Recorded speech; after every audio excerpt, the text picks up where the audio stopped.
On the electronic diesel engine, at 250 hours, it's recommended to check your radiator hoses and clamps.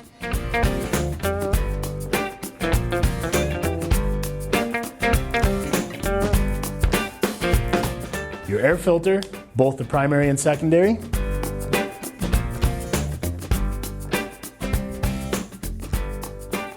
Adjust your fan belt tension.